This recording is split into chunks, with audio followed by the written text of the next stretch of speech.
So we're here today at the second annual Career Symposium at SUNY Optometry, and I have the honor of interviewing the keynote speaker, Dr. Shipp. I'll hand over the mic and so he could introduce himself a little better.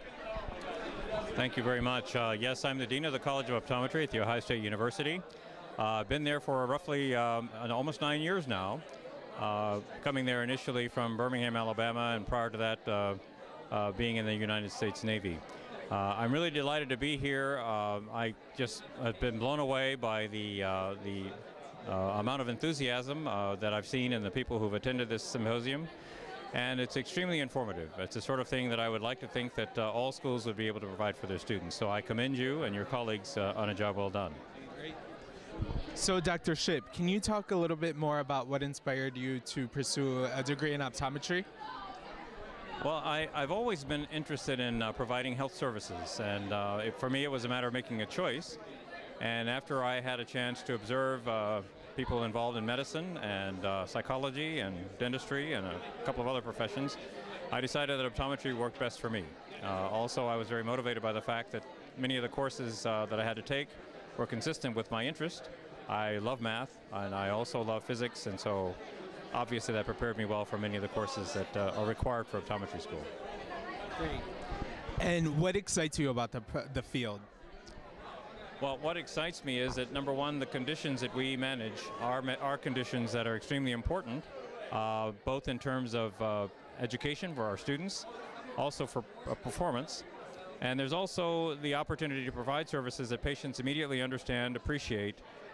There's instant gratification or an instant solution for problems that patients have. So I have found that it is very fulfilling for me, and I feel I'm making a difference in people's lives. So what is your opinion on minorities in the field? Would you say there's enough, there's a good representation, or what? Well, I don't feel there is enough. My hope, and I think it would be appropriate to expect, that we would have representation within our profession, as all the other professions, that would be equivalent to what we have within our society. A primarily reason for that is for making sure that there would be access, people would have access to care, and they would have the option of having care being given by someone who looked like them, that they had a lot in common with, who understood them, who understood their culture, and can relate better to their needs perhaps than someone who did not have that background and experience. Great. So why do you say more minority students should pursue a degree in optometry? Well, for one thing, there are lots of opportunities. I think part of the problem is that optometry is a very young profession, and unfortunately not very many people really understand the profession itself, what it has to offer. And my hope would be that minority students would take the opportunity to learn more about optometry, perhaps even shadow optometrists in their office, and for sure approaching people within academic environments who understand and can explain to them what the coursework would be like, and also a bit of what the opportunities would be like after graduation. Great. And do you have any advice for students who are currently considering optometry? Well, pretty much consistent with what I just said, and that is to make sure that you have an understanding of all of your options, because the healthcare delivery is a very, very diverse area, very diverse field. And one could easily overlook optometry as a wonderful opportunity that might fit well for them.